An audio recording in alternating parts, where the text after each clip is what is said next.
Before I start, this is my Indiegogo campaign, Eugene Alien Warrior, that's live right now. So you can go to the page and review the different tiers that I have and some of the interior art. The comic is $15 for 52 pages. It is currently totally finished, so if it funds fully and hopefully more, you'll receive the book in December or January by the latest. So again, this is go to Indiegogo.com and check it out. Hello and welcome back to Mythogenesis Studios, and I have a little news from the week that I've been working on. I sent my books off to CGC last week, and they actually got them last Monday. And it's been, well, it'll be a week tomorrow because I'm recording this on a Sunday evening. But as of a week since they've actually picked them up, they've still yet to put them into the system. So I assume they haven't opened the box yet. I don't know how long that takes since this is my first submission. So I'm just glad that it actually got there to Sarasota, Florida, and didn't have any problems with that. So it's in CGC's hands. It's 18 books, I believe. So I'm just interested to see how long it'll take, and hopefully no damage will come to the books, either in their hands or on the way back to me, hopefully before Thanksgiving. Hopefully I can get them back within a month. I don't know if that's crazy talk or not, but we shall see. But at any rate, CGC has them. I'm interested in seeing what grades I get when I get back, and of course I will let all of you know and see when I get the box and we open it together. So I hope that you would subscribe and just help me out with that. On another note, I have gotten some new comic pickups too as well, mostly off of eBay. And even with the economy being bad, people are still bidding on and buying comics and paying a pretty good price on them. At least on classic Spider-Man issues, about 150 and under. Those books are going pretty good because some of the auctions I lost because somebody came in at the last minute and just bid a high price and just blew everybody out of the water.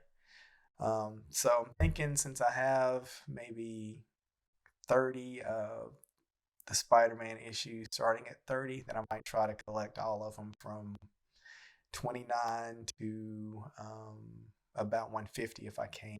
But we'll see because there's a few expensive issues in there. But at any rate, some of the new comics that I've gotten, and I've been putting my newer comics in Mylar, not just the usual plastic comic book bags, but more using Mylar, even though they're all not expensive comics. But one book that I got was the Avengers Annual number 14.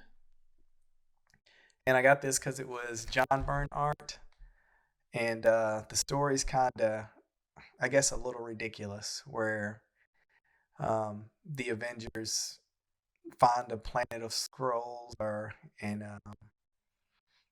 outpost of Skrulls, and they base their society on 1950s Earth with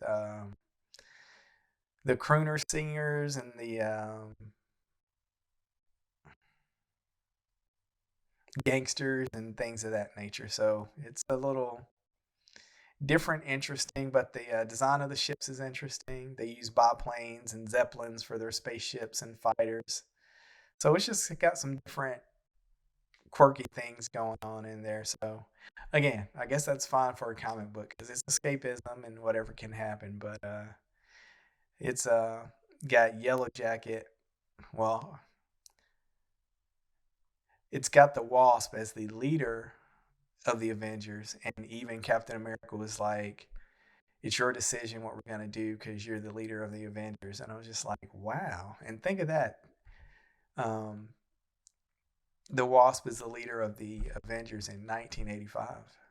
So diversity and women being in charge is not a new thing, and we just accepted it as normal back then, and nobody made a big deal about it.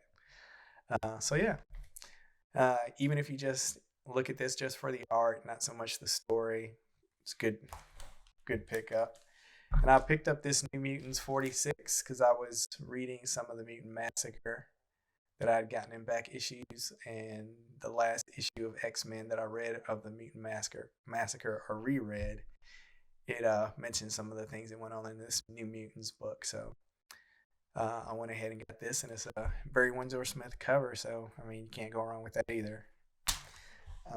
Let's see. With this, I picked up issues 3, 4, and 5 of G.I. Joe. And all of these are actually, I would say they're 9s as a grade, actually.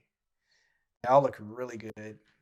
Herb Trimpe art, not the biggest fan of his, but all of these issues are actually, the condition that they're in, they're really gorgeous. So I have to reread these. I had issue 1 and 2 and some later issues. But I was never a big G.I. Joe fan at the time. I just got the first couple when I was a teenager. But I'll go through and read these because they look so good and try to keep them in that great condition. And lastly, I have a little run of Spider-Man 173 to 178. And I just put these as about a 7 as a grade. And I got these off of eBay as well.